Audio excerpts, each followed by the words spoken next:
Good afternoon and welcome at the Diplomatic Academy for the Inauguration Ceremony of the study year 21-22. Welcome to all the excellencies around here, or the coming excellencies. Welcome to ladies and gentlemen, and welcome to dear students, mainly dear students. Allow me also to welcome those who follow us on the virtual live screen. Some of you are there. Actually, one or two of our students are still somewhere in the cyberspace, but they promised to come this week. Let me especially welcome one person, Ambassador Valentin Inzko, alumnus of the Diplomatic Academy and until recently High Representative for Bosnia and Herzegovina. We are proud that you will address us later as our guest of honor. Welcome.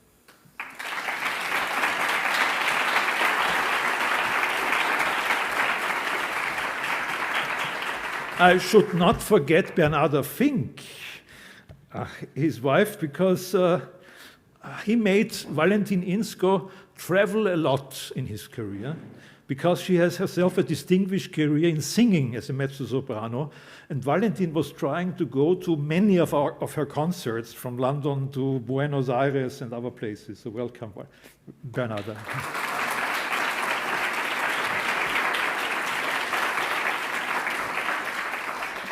But my special welcome goes also to a second alumnus of this DA. My special welcome also goes to Bernd Brünner, the Secretary General of the Austrian Federal Chancellery, and also alumnus of MAIS 1. Welcome, Bernd.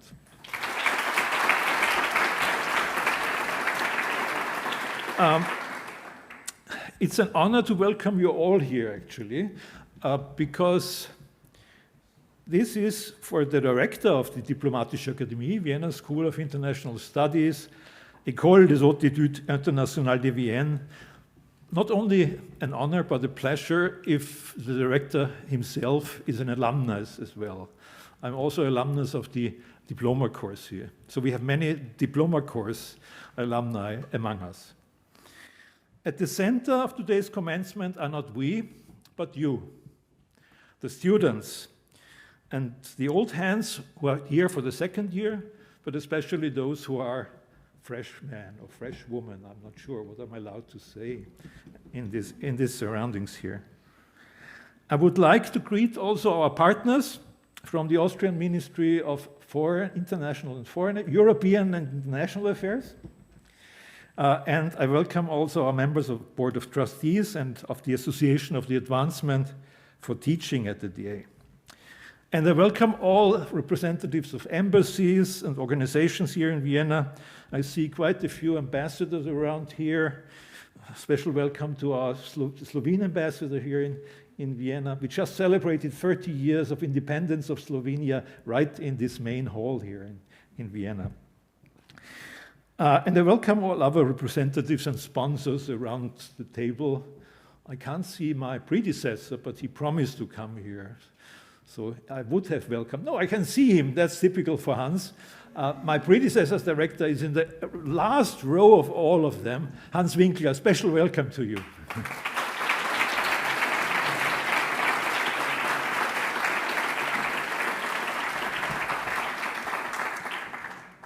But my main message is that I'm happy to see so many faces here, that we are here together in one hall, actually. During the last week, when you arrived and you had all those orientation and information meetings, I noticed that we are all excited to be back here. It felt, and it feels for me, a little bit like being on a cruise ship before it leaves for the high seas. There is some excitement and hope to learn something new, to hear something new, to meet new people, and that's good. A year ago, I would not have been able to say this with the COVID crisis that we had. But it's not finished, as you know. But we, the staff, the administration, the faculty, we are happy that it is an almost normal situation, and we hope we can keep it that way and don't have to go to Zoom again. Why is this possible? You know that in some places around the globe, in some universities, it's much more difficult. It's possible because we are not a big anonymous university. It's possible because we try to convince you that we should all act responsibly. Until now, it worked very well. With high vaccination numbers in our community, you were all tested and wearing masks in the hallways. So please keep up with it, at least for the time being. I know it's tiresome, but we can only manage a normal academic year with your help. We don't want to go to hybrid or online teaching. And we have to keep a safe and healthy environment here. I know that many of you have not attended a normal academic year before at their previous university. So I hope that you enjoy it even more now being here at the DA. And I remember my only years here at the Academy, 2 years at the Academy. It formed all my prerequisites for my career in diplomatic service, because it was an exhilarating community of young people from all corners of the earth. And it's good to be able to say, that's what it is also now. You come from so many different places, from all continents. With my team, it is now my task to position this academy again as a leading postgraduate center of excellence for its students and all those outside also of the student body who want to analyze and help shape the economies and politics of an ever-globalizing world. Is it ever-globalizing? You will discuss this in the next 1 or 2 years, what it means, what connectivity means, what the dystopias are, what the utopias are, how you can use the knowledge for your judgment and for your decision-making, actually. And I think Vienna is a perfect place to study international relations and to experience diplomacy at first hand. You know that Vienna is one of the UN seats, but it also hosts a huge number of other international organizations that you will be able to visit, and I hope almost all of you will also do interns there. Just these days, give you an example. The OPEC, placed here in Vienna, made yesterday a decision not to extend the supply of oil to the world economy. A major decision taken in Vienna, actually via video conference yesterday. Or the International Atomic Energy Agency, trying to make it possible that the Iran nuclear talks will come back to Vienna. We are hopeful that they will return and resume their work here in Vienna. Or think about nuclear ban treaty, an Austrian co-initiative to make this world a world without nuclear weapons. And the first meeting of the state parties to the nuclear ban treaty will take place here, this place in Vienna, in March 22. But you are here not only because so many things happened, but also because we were lucky that we are still existing. We are an old institution, and in times of disruption and innovation, an institution which was founded in 1754 has always to ask itself, is it still worth supporting it? Are we in the way of innovation, or are we a driver of innovation? And we have made the decision we want to be a driver of innovation. So we want actually to try to make you informed citizens of the world. And as much as diplomacy and international professions have changed over the centuries, so has the Diplomatic Academy. But some things remain the same. We are committed to academic excellence and to the principles of interdisciplinarity. You will suffer on this interdisciplinarity because the methods, tools, strategies, objectives of our different areas, from history to international law to political science to international economics to European studies, they differ so much. I ask you to listen what they have to offer, but then make your own choices. Make your choice what you think is relevant for the way you want to go forward. We strive to dedicate your work to the fundamental values of openness and the liberal world order. And it is no easy thing nowadays. You know that the number of countries with a democratic liberal system is not growing at the moment. And we do understand that sometimes it looks as if authoritarian rule is a much simpler way of getting through disruptions. We believe that is absolutely wrong. We believe a just and fair society needs a liberal democratic order. We want to equip you with these profound academic qualifications, language skills, and other competencies. And we also encourage you, and that's what I'm talking about, to participate in all extracurricular activities we offer, like seminars, excursions, and of course the activities of DASI, our DA student initiative. You will hear a few words from them later on, but let me welcome them already. Welcome.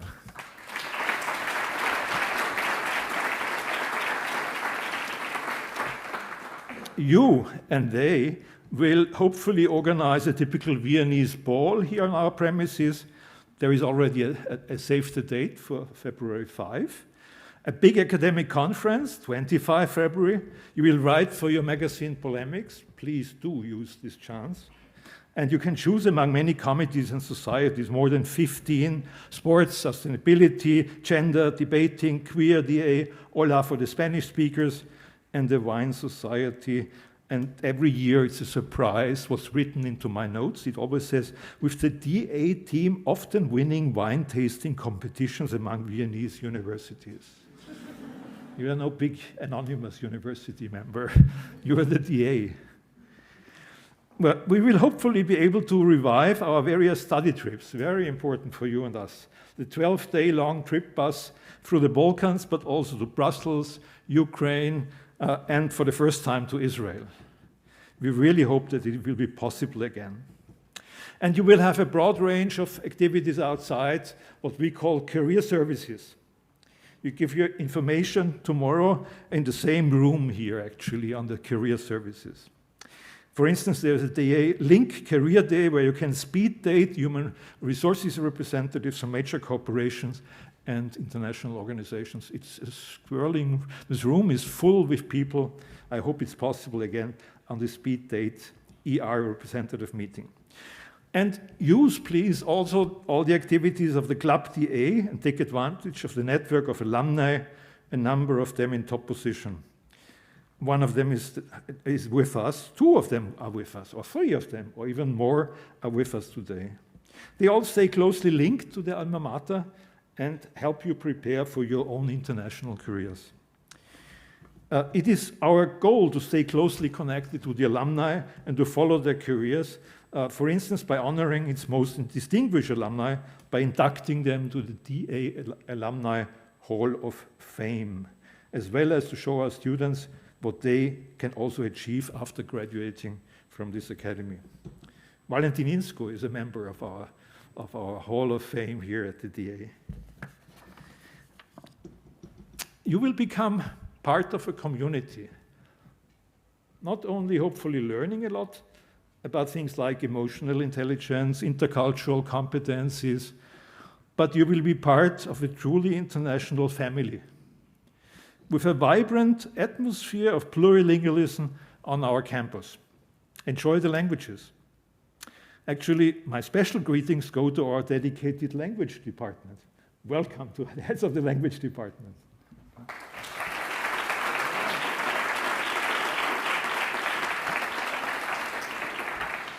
I like that they have a very difficult life at the moment because so many of you want to join the courses. It makes life difficult for them. The student body in this academic year consists for the first time of more than 200 students, altogether 218 students in 4 programs, as you know, MICE, DLG, ETSIA, PhD, and you come from 49 countries from all continents. I don't mention the individual countries. And also your academic background is diverse, which is good. That's the way it should be.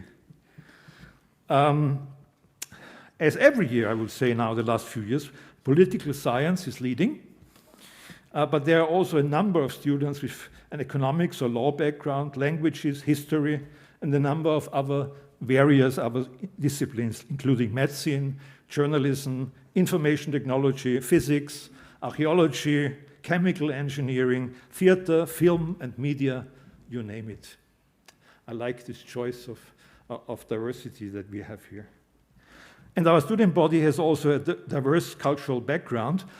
And here it says, I should mention that we have this year more than 20 students who are over 30 years old, which is good because we have very young students here, some of them 21, 22, and we have a good cohort also of people with some experience. And usually we have a quite balanced male-female ratio. This year, it's the women. This year we have 60% of our students are women. We are happy to welcome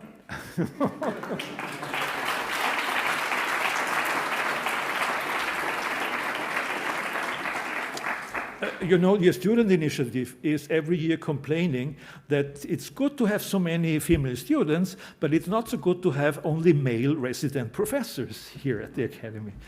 And they are right, sorry to say so. We would love to include also female professors here, but we have female professors on a visiting basis. So we are happy to welcome more than 100 new students to our campus. And this is amazing, actually, given the difficult circumstances we all find ourselves in. We really appreciate the efforts many of you have made and the obstacles you had to overcome to be here from all these continents. Traveling to foreign countries, forgetting your visa and having travel routes to Vienna that resemble the Odyssey showed us how important it is for you to start your academic year at the DA. We will work hard to make your efforts worthwhile. A few of you, as I had already said, had a longer journey, and we are waiting for them this week to come. One of them stranded in Munich for various reasons. I'm not mentioning the individual names because this is not about naming and shaming. I would also like to welcome our exchange students, which is an important part of our work here. We are fighting for the survival of all of our exchange programs, also in this academic year. 2 DA students are preparing to move to Moscow for the first trimester, 2 students from Stanford University, 1 student from the Hebrew University, Jerusalem, and 4 students from Denver University are here. Welcome, welcome.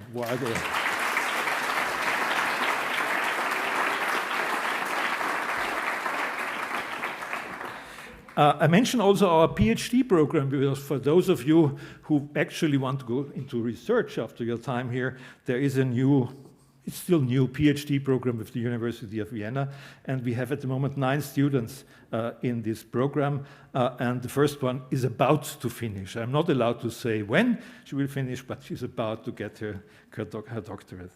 And of course, I would like to mention those who will teach and guide you through your academic year, our faculty. From our resident faculty of 11, a very special welcome goes to our new postdoctoral fellows, Senib Azabadegan, Maximilian Böck, and Tatiana Kuto. Senib should be here, I was told. Senib, are you here? Oh, hello, hello, yes. So, welcome.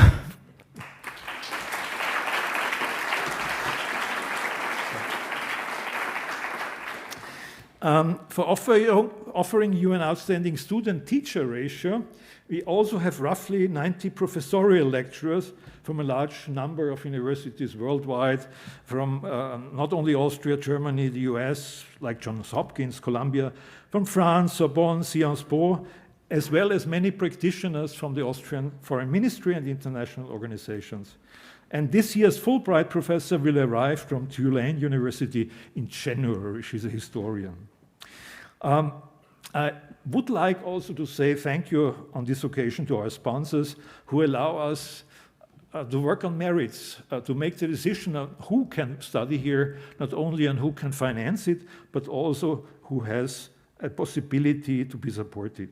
1/3 of our students receive some sort of financial support in the form of grants and scholarships, a number of them sponsored by the scholarship fund of the DA, with a substantial contribution from the Austrian provinces. This is a federal country with all the problems a federal country poses, especially in times of crisis.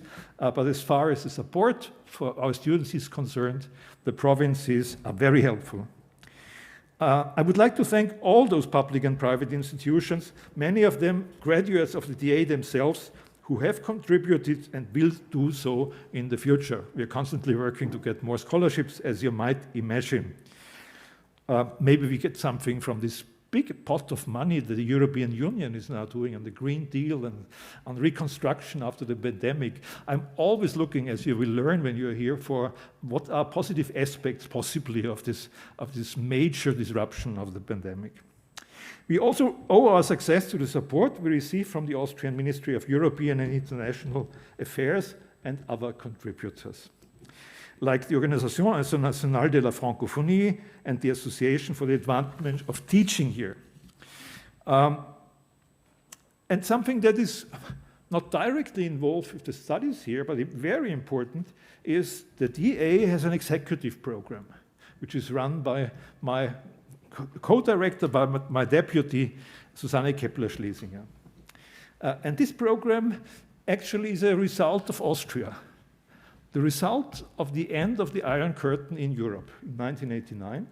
Some wise men, possibly also women, I hope, have made the decision that it's good to try to help young intellectuals who work in the international field from the Eastern European countries and from the Balkan countries to get involved in the dialogue about international relations.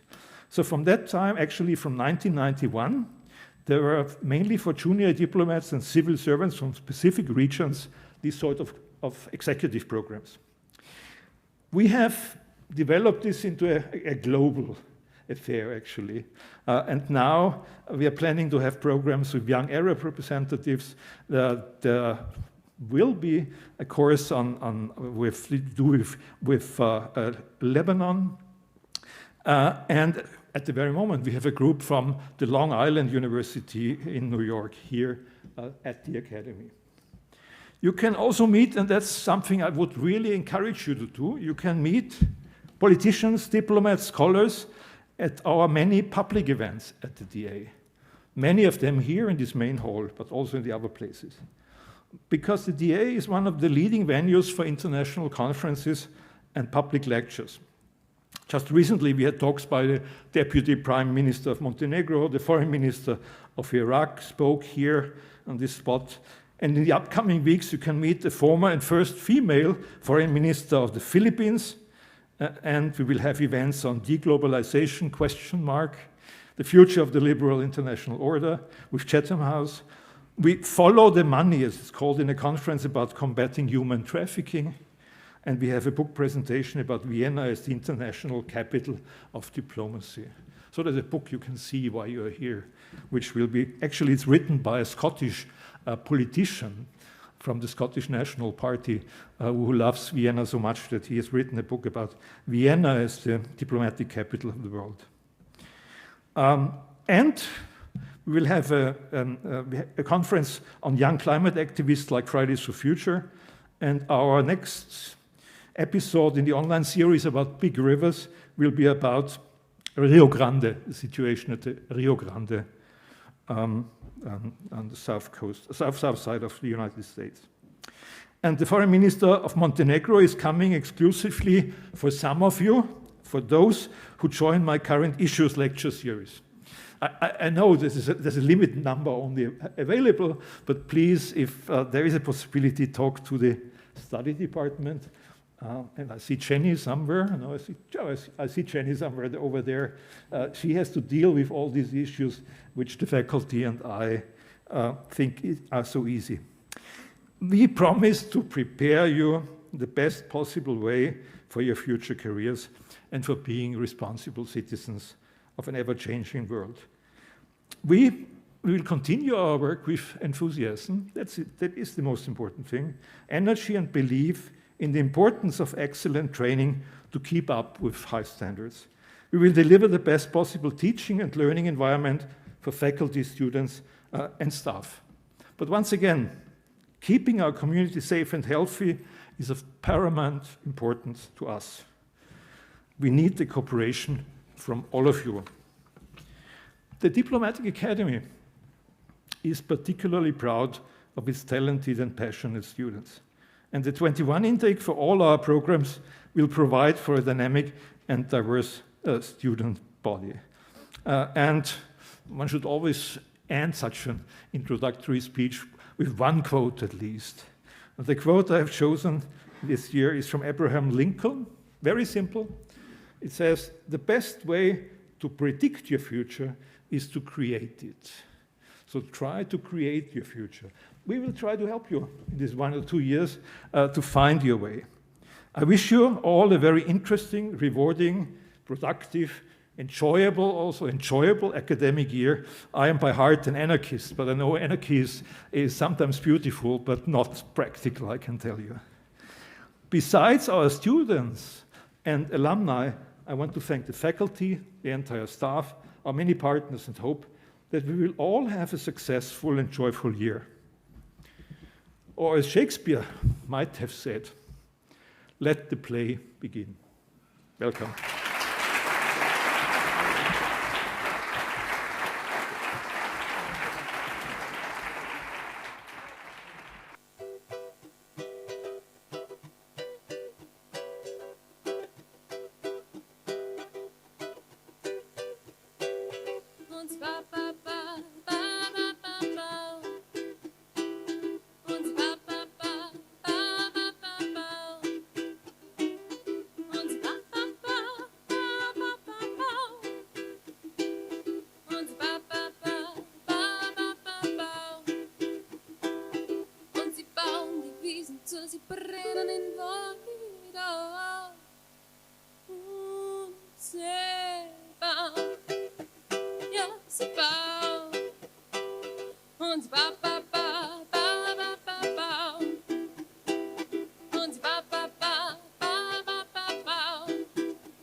Sie starren in Fluss und sie schneiden die Baum, damit Knusssaft in den Fernseher kommt. Und im Dorf, da stehen Geschäften lang, weil alle draußen im Zentrum sind. Rund um einen großen Kreisverkehr pilgern alle zu, die im Spar fressen ab von Hof her. Planiert ist planiert und wird schon bedauert. Sie bauen, ja, sie bauen. Und sie bauen, bauen, bauen, bauen, bauen. Und sie bauen, bauen, bauen, bauen, bauen. Und sie bauen, bauen, bauen, bauen, bauen. Und sie bauen, bauen, bauen, bauen, bauen. Und sie bauen einen Lift zwischen zwei Bergen und eine Schneekanon, damit man den Schneemangel nicht merkt. Und sie bauen Kernel an, für die brennen so ist nieder, damit die Viecher was fressen. Und wir fressen die Viecher. Und der Meeresspiegel, der steigt, weil bald vom Urwald nimmer viel bleibt. Sobald uns das Wasser zum Hals steht, merkt man dann, dass so nicht weitergeht. Und sie bauen, ja, sie bauen. Und sie bauen, bauen, bauen, bauen, bauen, bauen. Und sie bauen, bauen, bauen, bauen, bauen, bauen. Und sie bauen eine Mauer Mauer, weil es so viel Angst an meiner Macht demonstrieren und in Stärken spüren wollen und sie bauen einen Zaun mit Stacheln drauf, damit er noch fescher wird. Dann mal Warnschilder drauf und sie scheißen sie nix. Wenn Menschen krepieren, das bisschen menschliche Leid, muss man heute inkludieren, wenn man Fortschritt will. Ein ewiges Wachsen, darfst dabei nicht auf deine Umgebung achten. Und sie bauen, ja, sie bauen, und sie bauen, ja, sie bauen, und sie bauen, sie bauen, wir bauen.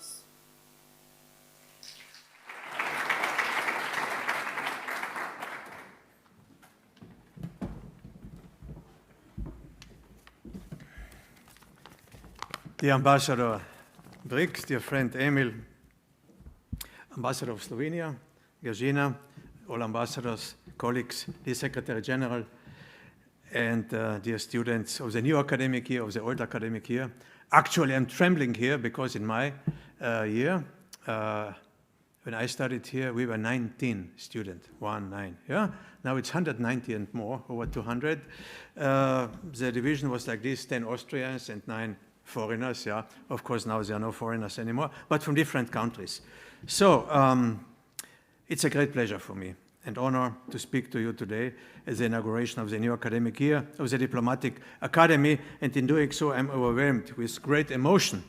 As I started here my own academic year, my studies almost 50 years ago, in 1972. During my studies, I had more or less a job assurance already in my pocket. It was with Chess Manhattan Bank in Moscow, because I studied also Russian there. However, in this very building, the recruitment officer came from the United Nations Development Program, and he said, Inzko, don't go to a banking system, go to diplomacy. Yeah? You speak Russian, and I need somebody from a neutral country in Mongolia. So it could be a Finn, an Austrian, or from Switzerland, in any case from a neutral country. So I was sent to Mongolia, where the first foreign language, one of the UN languages, was Russian. Later, I changed to Sri Lanka, and we had also a sub-office in the Maldives, and you wouldn't believe what we did in the Maldives, yeah? We had to extend an airport because there was a lot of tourism coming, and so we had to extend an island because the islands are so small, so we stretched an island, yeah? And it was not so easy because there is no stones in the Maldives. We had to import stones from India to make a raft, you know, fill it with sand, and only then we put asphalt on it. Anyway, only in 81 I joined the Austrian Foreign Ministry, and my first job again was due to my language skills. It was in Belgrade, because in Belgrade there was this common language of Serbo-Croat. Now it's 2 languages, and I studied this also in Graz.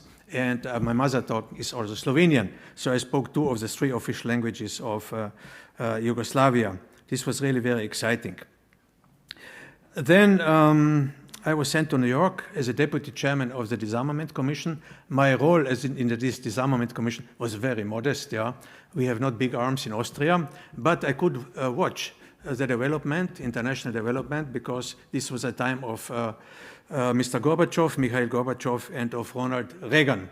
And indeed, there was a famous speech of Mr. Gorbachev where he announced in December '87 that he would cut military presence in Eastern Europe on the Chinese border, but he would cut also Soviet armament. On the other side, it was President Reagan who in the same year in Berlin, only a few months earlier, said to Mr. Gorbachev, tear down this wall. The wall did not come back down immediately, but I was assigned to Prague after the Velvet Revolution to open an Austrian Cultural Institute, an Austrian high school, gymnasium, but we also opened a Egon Schiele museum gallery together with Serge Sabarsky. Schiele's mother was from Český Krumlov, and we opened also a small gallery of Oskar Kokoschka. His wife was Czech, but also his father. So it was normal that we also remember Oskar Kokoschka. Ambassadorial post in Ljubljana followed in the Republic of Slovenia, and later I was appointed as High Representative by the Peace Implementation Council in the year 2009, and later I was also endorsed by the United Nations Security Council in my function. But before this, I had to go to the United States, to the deputy of Hillary Clinton, to James Steinberg, who made a hearing with me, together with Richard Holbrooke, the father of the date negotiations. And after this hearing, I had to go to Moscow to Vladimir Gennadievich Titov, the Russian deputy foreign minister, also a hearing. And only after that, I was proposed as high representative. And it was interesting. It was done by, the initiative was in a way by Prince Schwarzenberg, together with Spindelegger, the foreign minister of Austria, and then Prime Minister Faymann. But I think decisive was the fact that the Czech Republic was a presidency country of the European Union in 2009. We were 5 candidates, and they knew me from the Cultural Institute and Cultural Work, Emil, yeah? So they said, Valentin is the right guy for Bosnia and Herzegovina. And this was decisive that somebody who had the presidency, Mr. Karel Schwarzenberg, said, this is our candidate. So I was a little bit lengthy with my introduction, but you have learned already it's very important to speak languages. Yeah? Of course, we have now digital translation, but I think it's very important to speak languages. I managed to learn 7. You should learn 10 eventually. Yeah? Also exotic languages. I mean exotic, difficult languages. Yeah, but it always helps. And as somebody said, it doesn't help only in romance or in business, it helps also in diplomacy. There was a CBS giant, Edward Murrow, who said once the real critical link in the international communication chain is the last 3 feet, the last 3 feet. And the last 3 feet is best bridged by personal contact. One person talking to another. So speaking about personal contact, please start immediately, as of today, collecting visiting cards. Why? Sooner or later, you will meet your colleagues. They will be in legal department in New York, in Geneva, in their ministries, yeah? Or there will be experts for Russia, there will be experts for China. And you will remember them, you will pull out their visiting card and you will say, oh, we met in Vienna so many years ago and we were friends in Vienna. It's very important to keep such a record, yeah? I will tell you which 2 visiting cards I have. I have many, but a few thousand. But 2 of them are quite interesting. One is of a colleague in the office of the High Representative in Sarajevo. Yeah? This visiting card I keep, and his name is Pedro Sanchez, yeah? Prime Minister of Spain. You wouldn't believe it. Yeah? He worked in our office. Another visiting card was the one of Philippe Etienne. Philippe Etienne was a young diplomat in Belgrade, like me. And I've seen he's a special person, yeah? He studied mathematics, being a diplomat, but of course also the École Nationale d'Administration. And I visited him in Neuilly-sur-Seine, he visited me in Carinthia, we became friends, yeah? And he became foreign policy advisor of Macron. So I had the chance to enter the Élysée, yeah? Which is of course hermetically closed for people like me. But I called Philippe and he said, okay, come to me. I have no time, but at 8 o'clock in the evening, I'm available for you. Now he's ambassador in Washington, French ambassador in Washington. He was ambassador in Brussels to the European Union. He was ambassador in Berlin. He speaks, of course, also German, Russian, Romanian, Serbo-Croat. Such people you meet later, and if you keep friendship and visiting cards, it is quite useful, apart from the human reward, of course. Now, after 47 years, I learned some lessons. And of course, it's difficult to tell you in 20 years what I learned in 47 is 30 minutes, yeah, to tell you what I learned in so many years, yeah. But anyway, I will try. So first, leave a mission only after the job has been completed. Only after the job has been completed. This is a general observation, but these days also 2 high-ranking military advisors have testified in this sense to the US Senate. Army General Mark Milley and Marine Corps General Kenneth McKenzie suggested to leave behind in Afghanistan several thousand soldiers. They were not, their idea was not accepted, but they had such an idea. When we look back at the presence of Allied forces in Europe, so we see that Allied forces stayed in Germany, and Germany had a limited sovereignty for 45 years. We see that they stayed also in Austria for 10 years. We got a state treaty in 1955. And we see also that there are about 35,000 troops with families in Japan, still today, and in South Korea. So I think that foreign presence is useful, it can be beneficial. The same, of course, is also the case in Bosnia, where already in 2009, somebody wanted to close our office. And in this regard, I was quite successful to keep it open for 12 years, and I have now a successor from Germany. He was a former Minister of Agriculture, Mr. Christian Schmidt. So if you go too early, this is a lesson, yeah? If you go too early, it is like if you take away a life belt from a child, which is still insecure in swimming. So accordingly, I'm a supporter of international presence, which has, of course, to stop sometimes, yeah? I think it's beneficial. We see it also in Cyprus, where we have since 56 years UNFICIP soldiers, including from Austria, Slovenia, etc. Second lesson. Frozen conflicts do not remain frozen forever. This is, of course, wishful thinking of diplomats, yeah? Well, Nagorno-Karabakh, nothing will happen, yeah? It's a frozen conflict. A situation between Palestinians and Israel is frozen. Nothing will happen. Like a volcano, nothing will happen, yeah? But we know it can always break out, and the crisis in Azerbaijan, respectively, in the Caucasus was only stopped in November 2020 when a trilateral ceasefire agreement was signed between Azerbaijan, Armenia, and Russia. Of course, there are other also frozen conflicts, others like Kashmir conflict, the refugee crisis, Lampedusa, and all these frozen issues are unsolved, unfortunately.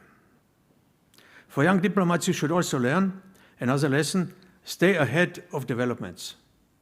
Of course, it's very fashionable to say, now it's trendy to speak about climate change. It's trendy to speak about energy security. But once there is a trend, it's already over. You must look what is ahead of the trend, yeah? What is coming, and not what is just currently a trend. And we have on the globe, around the globe, we have now energy conferences, climate conferences, cybersecurity, gender issues, etc. But what comes next? This is your task. And don't be shy to speak it out, yeah? Then when you negotiate, yeah, it's very interesting what Lord Earl of Torrington, a naval commander, said in 1690, Arthur Herbert. He said, when you negotiate, you have to have a fleet behind you. So this is a concept of a fleet behind you which never leaves the port. Yeah? It's just in the port, but it's frightening. When you negotiate, somebody will see the fleet behind you, and he will be scared. Yeah? And this is what we did in Bosnia also. We had 60,000 soldiers after Dayton. Then we had 30,000. Lord Ashdown had 30,000 behind him. I had only 600. But even the perception is good. Yeah? And even if it's only a bluff, yeah? Sometimes you have to bluff as a diplomat. Of course, it's better if you have really a fleet behind you. But don't negotiate without a fleet behind you or without leverage. It's very important. Yeah. So next, don't analyze problems. Of course, we are analyzing everything and we are over-analyzing, but offer solutions. Offer solutions, yeah. Senior diplomats tend to be frequently, according to Bill Burns, too cautious rather than imaginative. If diplomats know no answer, they say it's a challenge, yeah? Or they say it's interesting. Please don't use these two words, yeah? Because people will see that you have no imagination. Yeah? Don't use the word interesting, yeah? Or challenge. Yeah? Also, don't say to your minister or to your ambassador why it won't work. Do not wait also for instructions from the headquarters. But if you wait for instructions, write the instructions yourself. Which means, when I was in New York in charge of disarmament, yeah, I suggested to Vienna such and such behavior for certain resolutions in Security Council or in the General Assembly in the field of disarmament. And then I got what I said to my ministry, I got this as an instruction. This is the best solution. But just don't wait for somebody to decide in Vienna, yeah? Because you are on the spot. You know much better. So you decide and you vote in the Security Council or you vote in the General Assembly what you yourself wrote earlier. Yeah, it's very important. Also, deliver ideas. Sooner or later, they will be noticed. And even if the ideas are crazy, and maybe 9 ideas of 10 will not be used, but you should have ideas. I will offer you some ideas which have been growing in my head. Yeah, you know the Erasmus program. Yeah, everybody knows it, of course. But I suggested Erasmus Balkan. Why are people from Sarajevo, Banja Luka, or from Belgrade going to Brussels, going to Barcelona, but they are never going to, say, to the other city, to Mostar? Yeah. So let them go first to Mostar, to Banja Luka, to Belgrade, to Zagreb, then to Barcelona. Yeah, Erasmus Balkans. Then, of course, Arte is known by everybody, but we don't have Arte Balkans. And Arte Balkans would be even easier because there is one language only. Yeah? Of course, this language has many names, at least 4 official names. Yeah? Serbian, Croatian, Montenegrin, Bosnian. Yeah? But everybody understands it. So it would be even easier to have Arte Balkans. And people are eager to know what's going on in Belgrade, which theater performances are there, how is Belgrade Philharmonic playing, or what is going on in Zagreb. So Arte Balkans. Or just copy-paste the German-French reconciliation model. We didn't do it in Bosnia and Herzegovina. We thought reconciliation would just happen. Yeah, it was a big mistake. Yeah. On the global scale, I have also a good idea. I would call it mentorship, sponsorship, or to be a godfather. For example, Austria is helping Uganda. Yeah, America is helping Nigeria. I don't know. According to your size, you are helping 1 or 2 developing countries. Yeah, with great responsibility and great earnestness, of course. Yeah, state-to-state relation. Then I have another suggestion for you, which is actually difficult in diplomacy. It's really difficult. Speak truthfully. Speak truthfully, above all to the more powerful, yeah? To your ambassador, to your minister, to your prime minister. To your prime minister, you have to speak the truth, no? Because you have to warn him of the consequences. Reject wishful thinking. Push back. I have great admiration for personalities who in recent decades decided that they could no longer serve policies of their own country and who resigned. Like one of my predecessors, Christian Schwarz-Schilling. He was Minister of Postal Affairs in Germany. He was privatizing the postal issues, you know, digitalizing the telephone system, etc. And Christian Schwarz-Schilling, he's now 91 years old, yeah. He was one of my predecessors as High Representative. He resigned from the German government. It would be very comfortable to stay, just to speak out, never, just to listen to the Prime Minister, Angela Merkel, yeah. But he protested because the international community did not intervene in the Balkans in early 1990s. Some others left because of the Iraq War. I know, of course, what instructions are, and you will hear it every day when you are a diplomat, yeah. But diplomats also have a parallel obligation to express their concern internally and offer their best policy advice, even if the truth they perceive is inconvenient. Ambassadors like to have convenient messages, yeah? Everything is good, we have excellent bilateral relations. Of course, they can even be better, yeah? But speak out what is not good in the bilateral relations, yeah?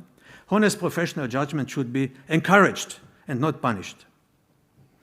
Another shining example is a friend of us, of Emil and myself, especially of Emil, Tadeusz Mazowiecki, who, as a United Nations Special Human Rights Rapporteur in former Yugoslavia, stepped down in protest at what he regarded as international community's insufficient response to atrocities committed during the Bosnian War, particularly in Srebrenica, during the Srebrenica genocide, when 8,000 young men were killed. In every school book, you can find also the story of the young Swedish diplomat Raoul Wallenberg. He was 32. Some of you are 32, I learned, Emil, yeah? Yeah. So he issued protective passports to tens of thousands of Hungarian Jews. And he is now one of the righteous amongst the nations. Regretfully, he is not alive anymore. An additional noble example of righteousness, again in Budapest, was another diplomat, the Vice Consul of Switzerland, Karl Lutz. You see, you don't need to be ambassador. You can be Vice Consul, like Karl Lutz. He is credited with saving 62,000 Jews, the largest rescue operation of Jews in Second World War. And he was very smart. He asked the Nazis, can I rescue 8,000 Jews from Budapest? Yeah? They said, yes, you can, 8,000. And so he used always numbers below 8,000, you know. But actually, ultimately, there were 60,000. But on the paper, it was all handwritten, you know. It was number 7,000, 7,500, whatever. So he rescued 62,000 during World War II, issuing these protective letters, yeah. One more example from my country, we are very proud of it, yeah, is Rudolf Kirchschläger, Austrian foreign minister and president of Austria. Despite orders not to do so, he issued thousands of exit visas to Czech citizens who tried to flee from communism during the Soviet invasion in August 68. Yeah? So he got instructions, you don't issue visas to the Czechs because Austria will be overwhelmed, there were hundreds of thousands of refugees will come. He said, no, he was a true Christian believer, you know. He said, I will do it anyway. And I met later, when I was in Prague, some people from the consulate who helped Kirchschläger to issue visas, you know. They said they just did it over the window because there were thousands of people waiting. They couldn't allow people to come into the embassy, but they did it over the window, yeah. So Rudolf Kirchschläger issued many visas, hundreds and thousands of visas in 68, yeah. It's interesting also that Kirchschläger, who was president of Austria, he was never ambassador. We had very bad relations with the Czechs for decades, yeah. So we had only envoys in Prague. And the Czechs in Vienna also envoys, yeah. Gesandter, yeah. Never ambassadors. So he was never ambassador, yeah. Anyway, Mr. Kirchschläger gave me a diploma here when I graduated in the Diplomatic Academy. And for you young colleagues, you should know, not following instructions is not harmful to your career. You can even become state president. Huh? Okay, another one. Accept risk. Take hardship posts. Don't go as a second secretary or fifth secretary, Emil, to London also, yeah. Take hardship post, yeah. Demanding zero security risk means achieving zero diplomatic results. You should be careful, yes, but you cannot spend all the time behind embassy walls or ministry walls. Be proud to take difficult posts, from Beirut to Rwanda. Lead your representation in Ramallah, okay, in West Bank, or go to the Balkans. Take hardship postings. Every foreign ministry would like to ensure zero risk, but this is out of reach, and you would have chosen the wrong profession if you were just looking for a comfortable life.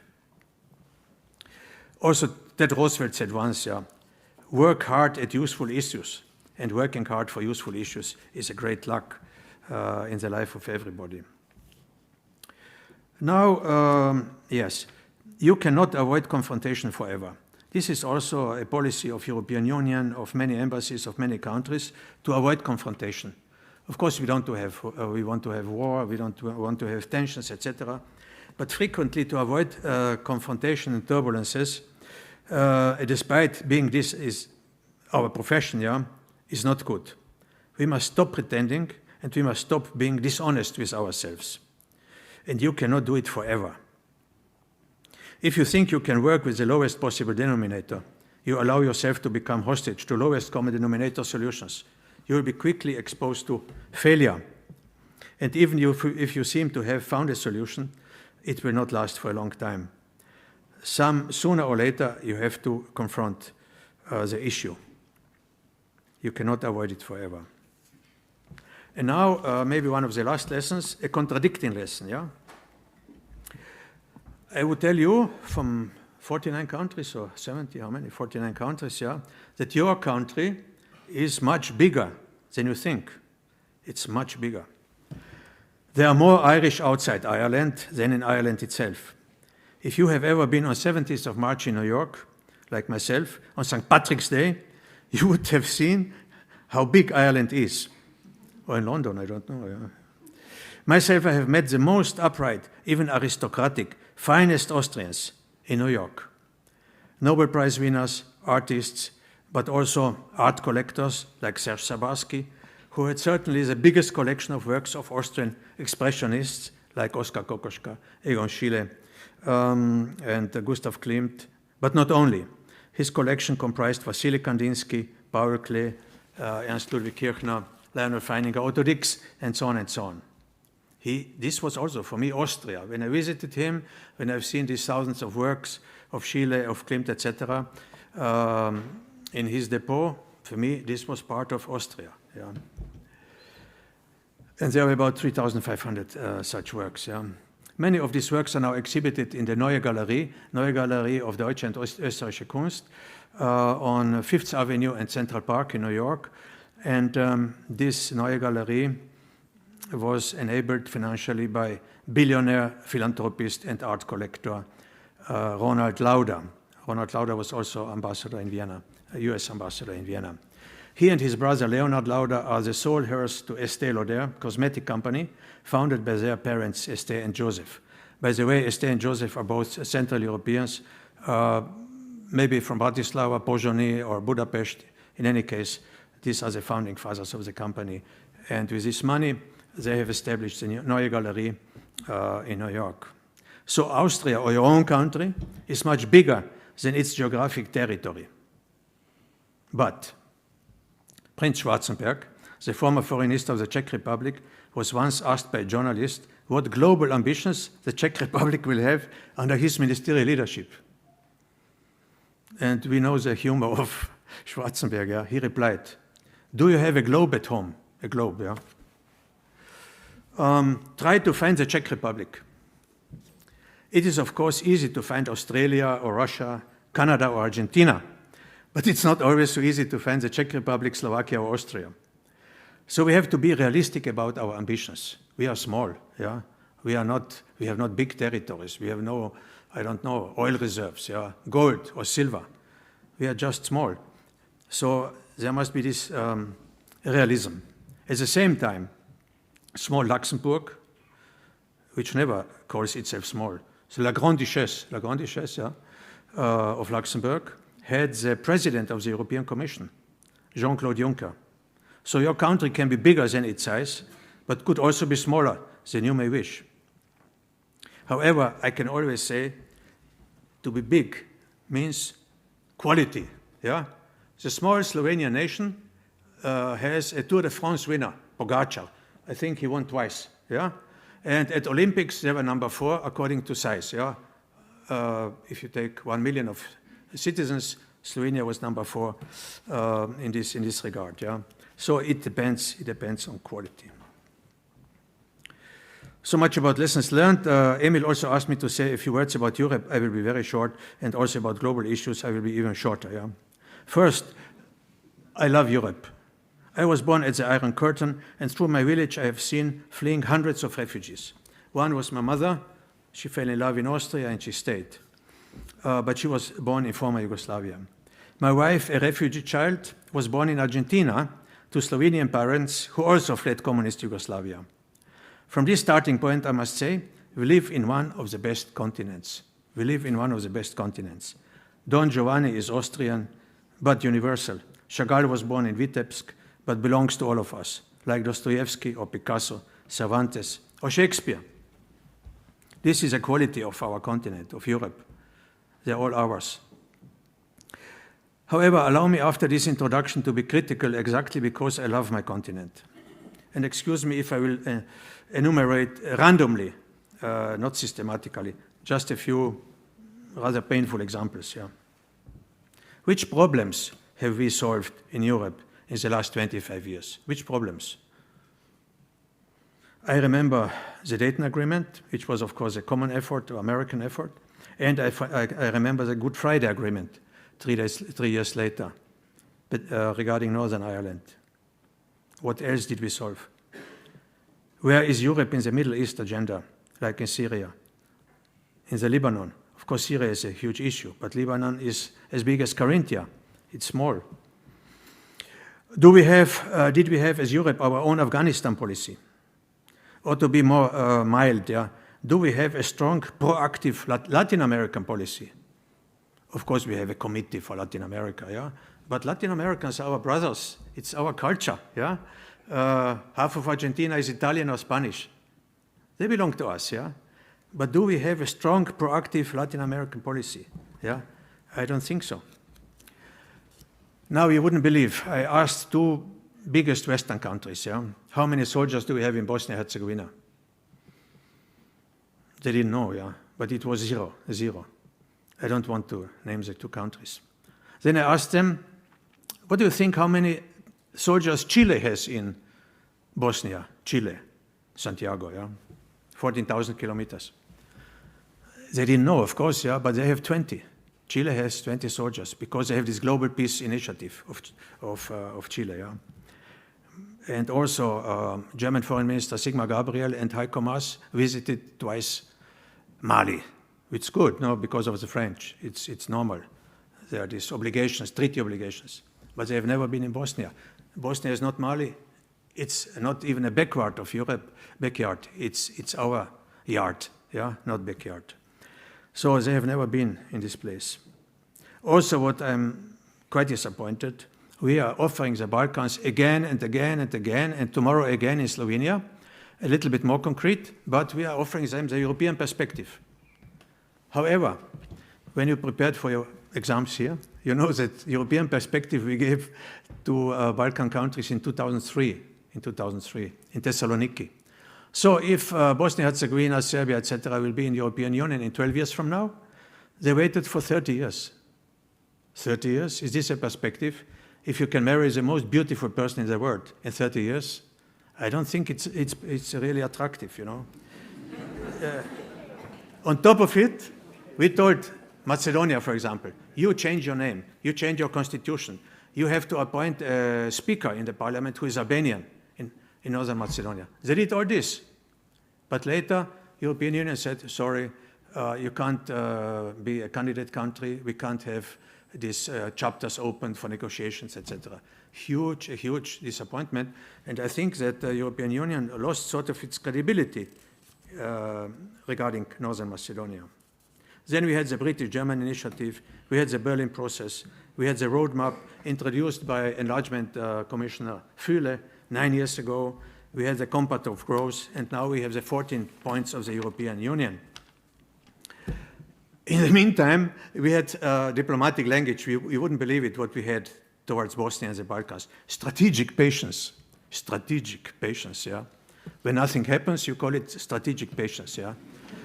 I think this is really not serious, and especially not if you consider that in the last 15 years, more than 500,000 citizens have left Bosnia-Herzegovina.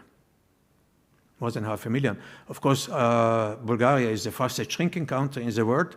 Bosnia is the fastest aging country in the world, yeah, for these reasons. However, once Bosnians leave the country, they're extremely successful. Just a few days ago, 2 Bosnians have been elected to the German parliament, yeah. Jasmina Hostert, she was adopted by a German lady, Jasmina Hostert-Pasic, and Adis Ahmetovic, they are now members of the Bundestag in Germany. Then we have Arminka Helic in the House of Lords in London. Arminka Helic, yeah. She is also working closely with Angelina Jolie in the area of women in conflict, rape, etc. Yeah. Then in Austria, as you know, we have a Minister of Justice who graduated from the primary school in the basement in Tuzla. This is, of course, Alma Zadic. And we had a former Minister of Education in Sweden, Aida Hadji Alic, also from Bosnia, and so on and so on. So these people, instead of waiting at home for a perspective, of a EU perspective, they go to the EU, and they are rather successful in these countries. And don't take it as an offense, but the European Union didn't even, I think, manage to agree on summertime. So I don't know what will happen with summertime by the end of October, yeah. There is a principal decision, but I don't know about the implementation. Then we have the refugee crisis, and we have many other issues, etc., etc. Yet, I believe in Europe, it is the best continent. And for me, I cannot imagine to live anywhere else. Of course, I like to visit. I'm a diplomat. I've seen many good places. And one lesson also is that you will find anywhere in the world, wherever you are, in the darkest corner of any country, you will find good people. Really good people with big hearts, you know, like this, yeah. And I worked in 3 continents, and I can tell you this is absolutely true. About global issues, I will not speak. Trans-Pacific Partnership, you know that the transatlantic shift, we have from the transatlantic shift to trans-Pacific shift, yeah, but this is a different story. There are people better qualified. and there's also a time constraint. Yeah. Dear colleagues, at the end, I would like to congratulate you that you have chosen to study international relations. Well, every profession can make you happy, absolutely, every yeah, even if you're a blacksmith. Yeah. In diplomacy, you will enter doors which usually are closed. You will work and travel to faraway countries, but most rewarding, you will meet fascinating people which you would not meet otherwise.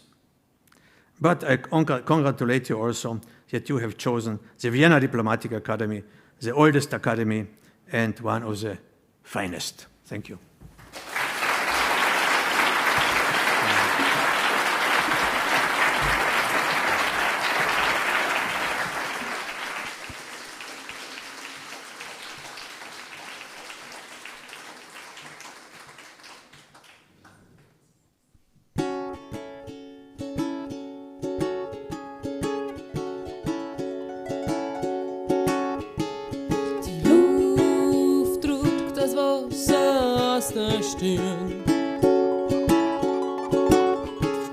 Du glaubst, dass sie außer dir nichts rührt.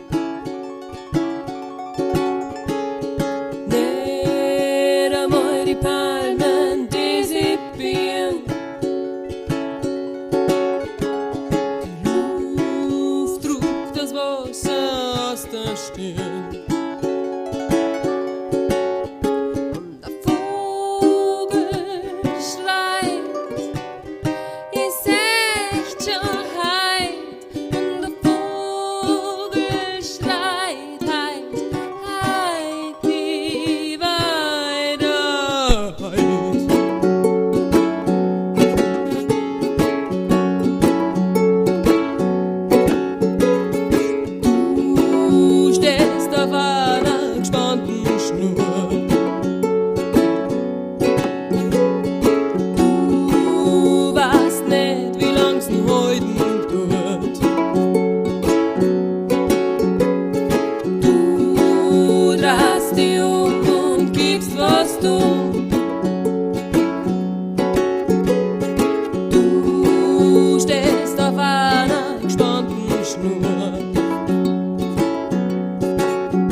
Thank you, Valentin, Inzko.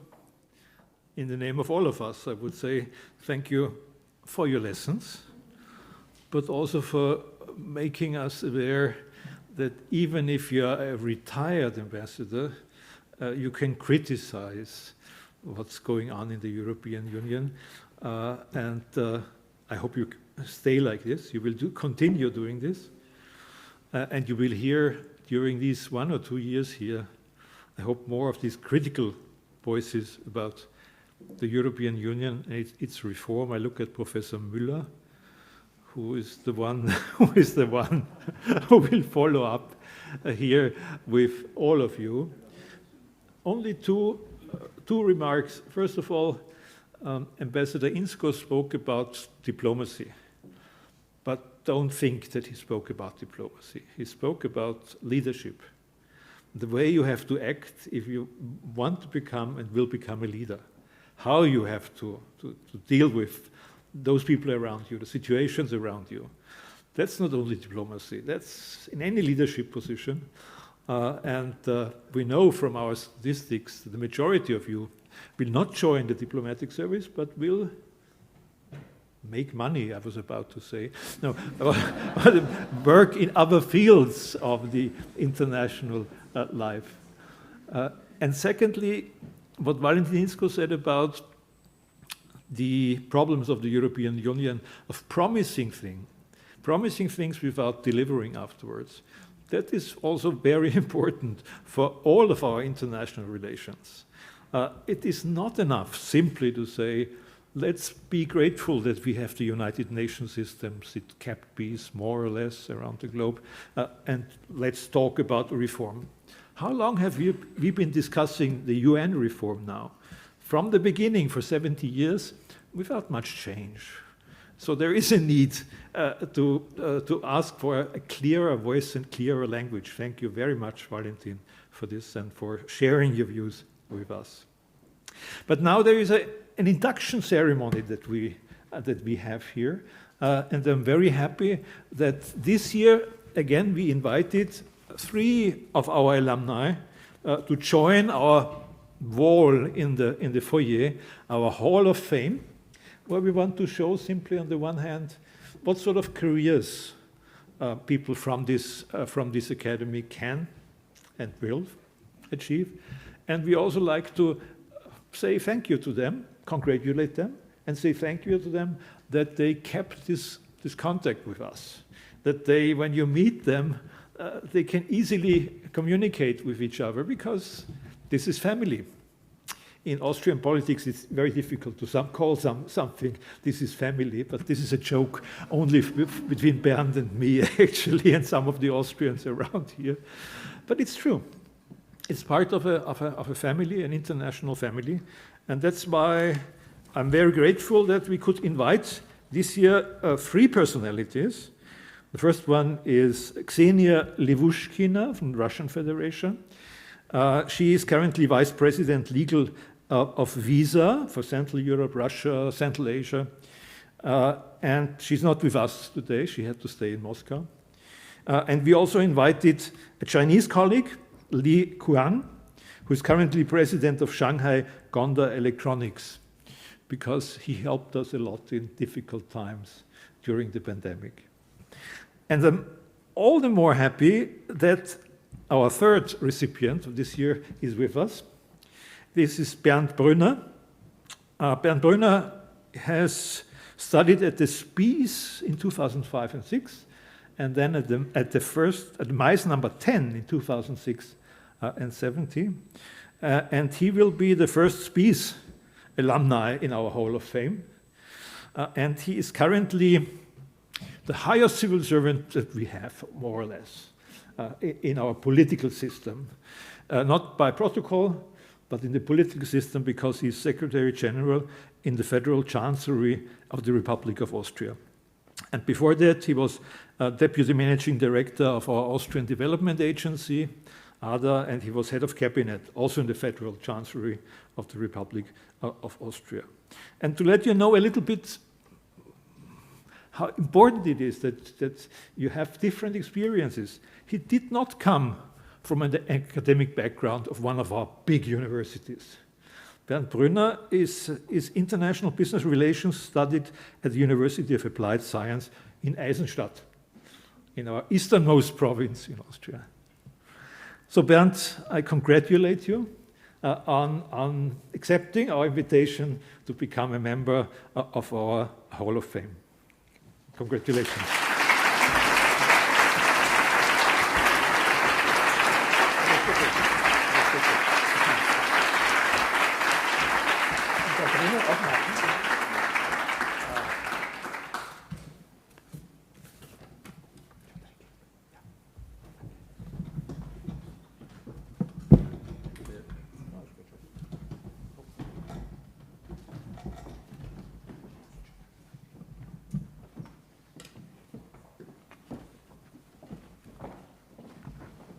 Dear Director, lieber Emil, thank you so much. It's a big honor to receive the medal and to be part of the Hall of Fame now. And a big thank you also to the whole faculty. It's good to see the faces again after a few years. Dear Ambassador Inzko, Excellencies, but especially dear students. It's always a good feeling to come back home. And as a graduate of the Academy, I can say every visit here is kind of coming back home. You see familiar faces and you know the hall and the buildings, so it's a good feeling to come home, of course. For myself, it's clear that we have also a special kind of spirit, a special bond to the Academy. I think everybody who comes back will feel that, and I have been here last week. It was a good visit after a few years to be back here today. For well over 50 years, the Academy has managed to provide more than just excellent academic education. By studying here, we have been able to begin our careers, of course, and we have learned to utilize our skills and the experience we gained here as students. I would say we have learned knowledge, we have received communication experiences, we have created our networks, Ambassador Inzko spoke about it, understanding, curiosity, sometimes humor, I would say, and you spoke about the family, so about the community we have here, the community feeling, and all of you will find friends for life at the Academy, I can promise. The Austrian Federal Chancellor, Sebastian Kurz, and we at the Chancellery, we are really proud to host, I would say, one of the most recognized institutions in the field of diplomatic training here in Austria.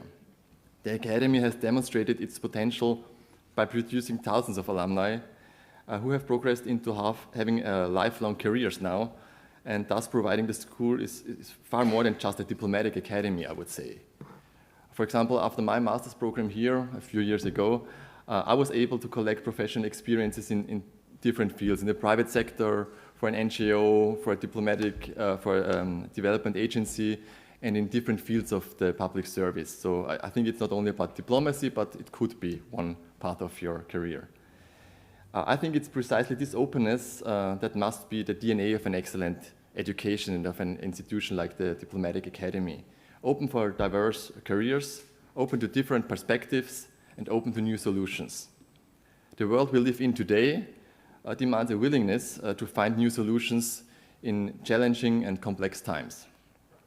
I think you will all be successful at the Academy for sure, and even more in your careers, if you are open up to different perspectives and work together on solutions for all of us.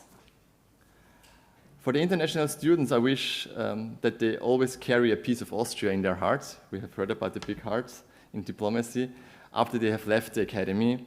And as for the Austrian students, to become some kind of ambassadors of our country in the future. It might be an ambassador in the diplomatic service, but also in every other field of our work. And last but not least, I think you have chosen the last day of summer today, and you will soon find out that there are at least a few people at the faculty who know how to party. So I hope you have a nice evening, you enjoy your start here at the Academy, and I wish you a really good year or 2 years here at the Academy. Enjoy it, have a good time, and all the best from my side, and thanks for the invitation.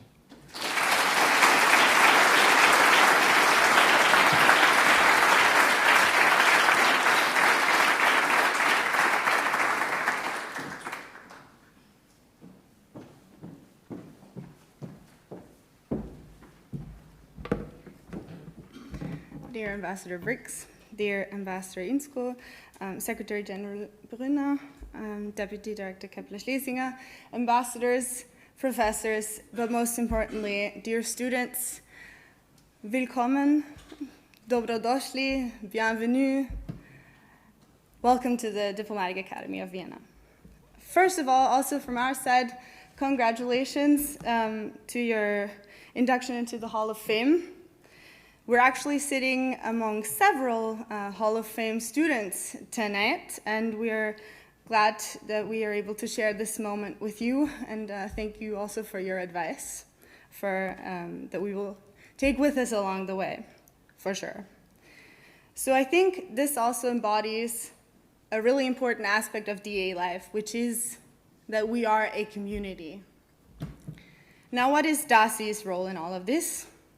I want to point out DASI is us four, and me and my 3 colleagues over there. In case you haven't met them, be sure to meet us after. Can you stand up for just a second?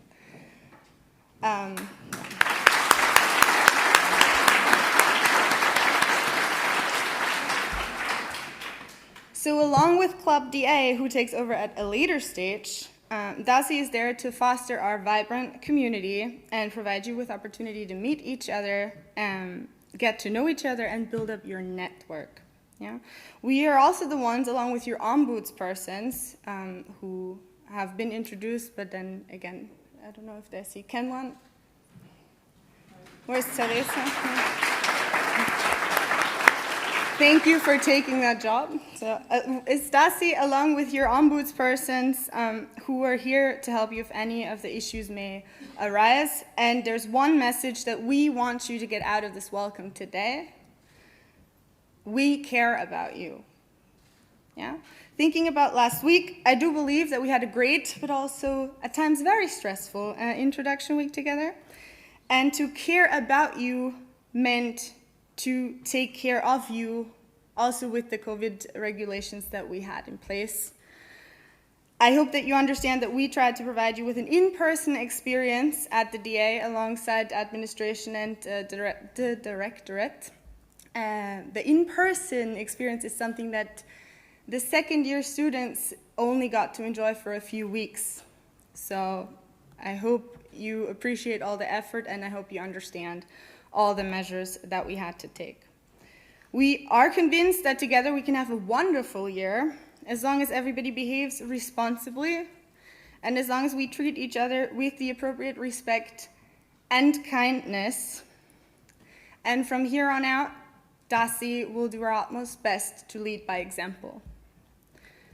Once again, we want to welcome you to the DA and congratulate all of you on becoming a part of this special community. Thank you.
there is not much more than I should say here. You will listen to so many people in the coming years.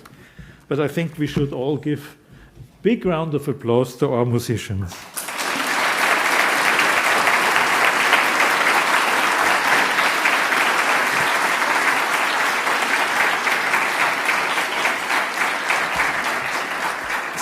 Sigrid horn, vocals and ukulele, Sarah Metzler harp, and Bernhard Scheiblauer piano concertina. More or less. Thank you. This is the end of the official part of our ceremony. Thank you to our guest of honor, speaker of honor. Thank you to Bernd Brünner for accepting our invitation to come here. Thank you to the faculty who is in full flavors and full swing here. It's good to see that. But many thanks to all of you who made the decision to come here. We'll try to do our best that you will spend good years here at the Diplomatic Academy. Welcome.